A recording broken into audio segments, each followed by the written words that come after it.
नमस्कार, आप देख रहे हैं 4 PM और मैं हूं आपके साथ सिमरन। दोस्तों, देश की सत्ता में सूट बूट वाले पीएम साहब और उनकी पार्टी के आने के बाद मुसलमानों पे किस कदर जुल्म और जातियां बढ़ी हैं, ये किसी से छिपा नहीं है। दिल्ली कानपुर के दंगे से लेकर बहराइच और संभल तक के दंगों में क्या कुछ हुआ है, ये पूरी दुनिया ने देखा है। मुसलमान पे ना सिर्फ इंडिविजुअल बल्कि उनके रिलीजन पर भी लगातार हमले हो रहे हैं। उनकी नजीर 3 तलाक कानून और हाल ही में जेपीसी में गए वक्फ बोर्ड बिल से भी जा सकती है। हालांकि ये सब दावे हमारे नहीं हैं, इस पर अंतर्राष्ट्रीय मीडिया ने काफी कुछ रिपोर्ट की है। देश में भी गाहे बगाहे कुछ सेक्युलर दलों द्वारा ये मुद्दा उठाया जाता रहा है। ये सब कुछ हम आगे अपनी इस रिपोर्ट में आपको बताएंगे और दिखाएंगे भी। वैसे हमारी ये रिपोर्ट गोदी मीडिया को लेकर है, जिसका एक पहलू देश का मुस्लिम समाज भी है। किस तरह से गोदी मीडिया अपने टीआरपी बढ़ाने के लिए एक फिक्स प्लान के तहत मुस्लिम समाज पे घटिया कमेंट करती है, इसकी सच्चाई भी हम आपको अपनी इस रिपोर्ट में बताने वाले हैं। दोस्तों, गोदी मीडिया किस तरह से मुसलमान के साथ खतरनाक साजिश कर रही है, ये हम आपको बताएंगे। इससे पहले थोड़ा सा बैकग्राउंड जान लेते हैं। साल 1925 से अपने हिंदुत्व को धार देने में जुटी आरएसएस को आजादी के 57 साल बाद साल 2014 में पहली बार पूरे बहुमत के साथ सत्ता मिली थी। आरएसएस ने पूरे देश में नरेंद्र मोदी के चेहरे पे चुनाव लड़ा था और बड़ी ऐतिहासिक जीत भी दर्ज की थी। इस जीत में एग्रेसिव हिंदुत्व का बहुत अहम रोल था, क्योंकि गुजरात में मुख्यमंत्री रहते हुए नरेंद्र मोदी का नाम गुजरात दंगों के मास्टरमाइंड से जुड़ा था। इससे पूरे देश में उनकी छवि एक कट्टर हिंदुत्ववादी नेता की थी। हालांकि बाद में गुजरात दंगों से लेकर उनको क्लीन चिट मिल गई, लेकिन मोदी का एग्रेसिव हिंदू वाला चेहरा लोगों के दिल में था। दैनिक भास्कर की ये 12 साल पुरानी रिपोर्ट देखिए, जिसकी हेडलाइन में बिल्कुल साफ साफ लिखा है कि अमेरिका का दावा, गुजरात दंगों में मोदी का हाथ होने के हैं सबूत। हेडलाइन के अलावा खबर में भी बिल्कुल साफ तौर पे लिखा है कि अमेरिका की एक सरकारी आयोग ने अमेरिका सरकार से कहा है कि वो गुजरात के मुख्यमंत्री पे बैन कायम रखे, लेकिन 2014 के चुनाव जीतने के बाद पीएम मोदी पे ये बैन हट गया। आपको बता दें कि हालांकि इससे पहले ही स्पेशल कोर्ट ने पीएम मोदी को क्लीन चिट दे दी थी। हालांकि जिन लोगों ने पीएम मोदी को क्लीन चिट दी थी और वो कौन लोग थे, ये सभी लोग जानते हैं। हालांकि देश का चुनाव जीतने के बाद भी अपने सूट बूट वाले पीएम साहब ने वही सब कुछ किया जो मुख्यमंत्री रहते हुए पहले गुजरात में किया करते थे। पीएम मोदी देश की सत्ता में आने के बाद मुस्लिम के खिलाफ आक्रामक नीतियां उन्होंने तेज कर दी। इसका असर ये हुआ कि सरकार के नेताओं और मंत्रियों के बाद सरकारी संस्थानों में भी मुस्लिम समुदाय को दूसरे नजरिए से देखे जाने लगा था। ऐसे में हर आदमी के पास मुसलमानों के खिलाफ अनर्गल बयान देकर, मुसलमानों की धार्मिक भावनाओं को ठेस पहुंचाकर खुद को सुपीरियर और बड़ा साबित करने की होड़ मच गई। इसमें बहुत से लोग नेता बन गए। इसमें नुपुर शर्मा, संजीव बलियान और रमेश बिधूड़ी को आप देख ही सकते हैं। इन लोगों को देश में मुस्लिमों के खिलाफ जहर उगलने पर कार्रवाई करने के बजाय सरकारों ने इन लोगों को इनाम दिया है, जिससे ये मुस्लिम के खिलाफ बयान देता है और मुस्लिम के ऊपर कीचड़ उछालना एक फैशन हो गया है। ह्यूमन राइट्स एंड वॉच नाम की एक अमेरिकी वेबसाइट ने कई बार भारत में अल्पसंख्यकों को निशाना बनाने की रिपोर्ट अपनी वेबसाइट में प्रकाशित की है। रिपोर्ट की हेडलाइन देखिए, भारत अल्पसंख्यकों को निशाना बनाती सरकारी नीतियां और कार्रवाई। इस रिपोर्ट में काफी कुछ लिखा गया है। लंबी चौड़ी इस रिपोर्ट में ना सिर्फ दिल्ली के दंगों बल्कि गौ रक्षा के नाम पर मुसलमानों के साथ हुए हादसों पे भी सवाल जो है वो खड़ा किया गया है। इसी तरह की एक और रिपोर्ट काउंसिल फॉरेन रिलेशन की देखिए। खबर का शीर्षक है, भारत के मुसलमान बढ़ती हुई हाशिए पर पहुंचती आबादी। इस खोजी रिपोर्ट में भी काफी कुछ लिखा गया है। रिपोर्ट में क्या लिखा है थोड़ा सा आप भी देखिए। विशेषज्ञों का कहना है कि प्रधानमंत्री नरेंद्र मोदी और सत्तारूढ़ भारतीय जनता पार्टी के नेतृत्व में मुस्लिम विरोधी भावनाएं बढ़ी हैं, जिसने 2014 में सत्ता में आने के बाद से हिंदू राष्ट्रवादी एजेंडे के उसको आगे बढ़ाया है। 2019 में मोदी के फिर से चुने जाने के बाद से सरकार के विवादास्पद नीतियों को आगे बढ़ाया है, जिसके बारे में आलोचकों का कहना है कि वो मुसलमानों के अधिकारों की स्पष्ट रूप से अनदेखी करती है, धार्मिक स्वतंत्रता को प्रतिबंधित करती है और लाखों मुसलमानों को वंचित करने का इरादा रखती है। मोदी के शासन में मुसलमानों के खिलाफ हिंसा आम बात हो गई है। इन कदमों में भारत में विरोध प्रदर्शन को बढ़ावा दिया है और अंतर्राष्ट्रीय निंदा की है।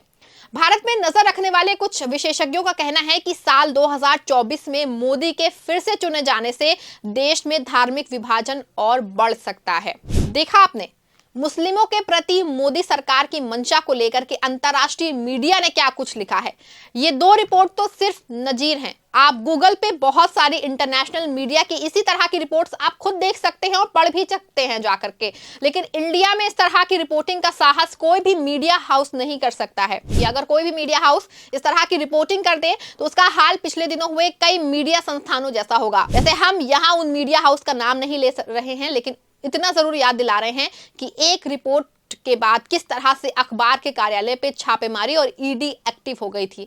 हालांकि इंडिया में विदेशी मीडिया जैसी रिपोर्टिंग नहीं होती है, लेकिन इस बात से हर कोई पूरी तरह से वाकिफ है कि क्या कुछ हो रहा है। इसकी एक नजीर आपको बताते हैं। दरअसल जिस तरह से खुद को बेहतर नेता और बेहतर अधिकारी साबित करने के लिए मुसलमानों के खिलाफ बेहुदा बयान देना और उनके खिलाफ अनर्गल कार्रवाई करना ही आगे बढ़ने का अधिकार जो है बना, तो इसी तरह से गोदी मीडिया भी आया है, जो हिंदुत्व की ढाल पे मुसलमानों के खिलाफ पिछले 10 सालों में लगातार वो आक्रामक है। इंडिया न्यूज की इस खबर का शीर्षक देखिए आप। वाराणसी के मुस्लिम बहुल्य इलाके में दशकों से बंद मंदिर को खुलवाने की मांग, पीएससी के जवान तैनात। इस खबर में जबरन मुसलमान इलाके को टारगेट किया गया है, जबकि सच्चाई यह है कि इस मंदिर को लेकर कोई किसी तरह का विभेद नहीं है। खबर के अंदर भी इस बात को साफ तौर पे लिखा गया है, देखिए आप भी। सनातन रक्षा दल के उत्तर प्रदेश अध्यक्ष अजय शर्मा ने बताया कि मंदिर को खोलने की कोशिश किसी विवाद या संघर्ष के कारण नहीं की गई है। उन्होंने बताया है कि मंदिर को फिर से खोलने को लेकर कोई विरोध या विवाद नहीं है। पुलिस ने सहयोग बढ़ाया है और स्थानीय अधिकारियों की देखरेख में मंदिर की सफाई जल्द ही शुरू होने की उम्मीद है। प्रशासन ने कहा है कि अगर इस मंदिर को सार्वजनिक संपत्ति घोषित किया जाता है तो मंदिर सभी के लिए खोल दिया जाएगा।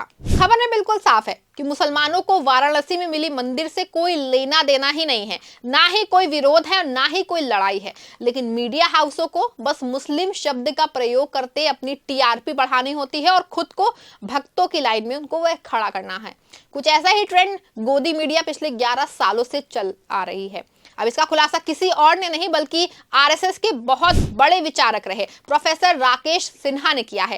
राकेश सिन्हा ने बताया कि किस तरह से गोदी मीडिया मुसलमानों की दाढ़ी टोपी पे कमेंट करके अपने चैनल की टीआरपी बढ़ाता है।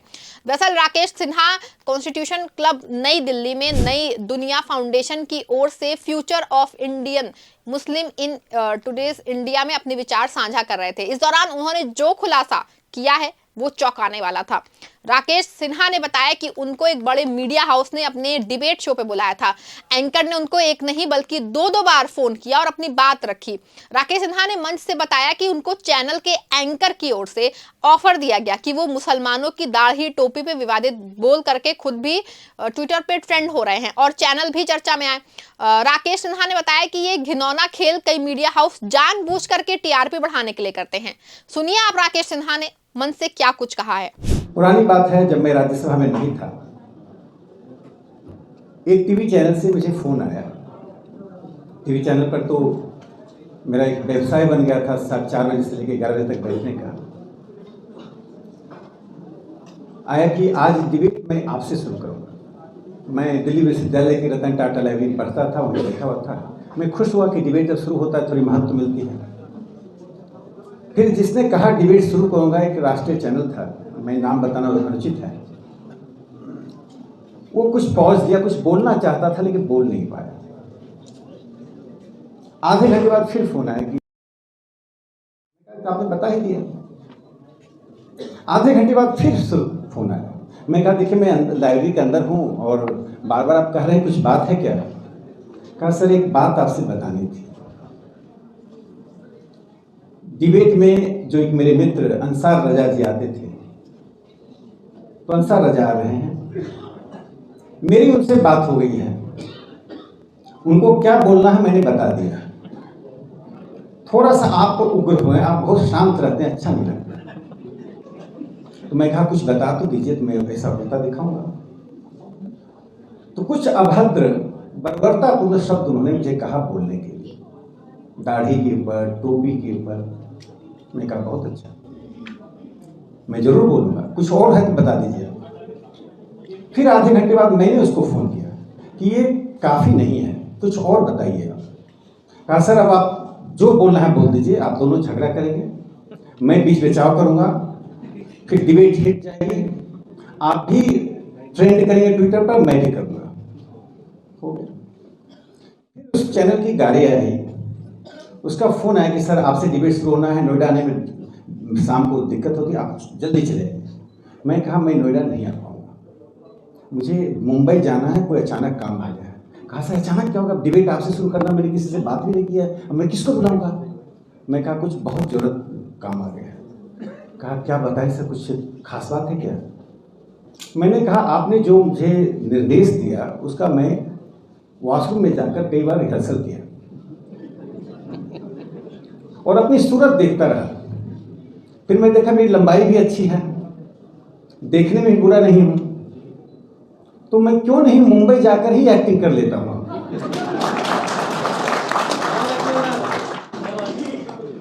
मैं इस देश में किसी का दाढ़ी नोचने, किसी का टोपी उतारने के लिए पैदा नहीं हुआ।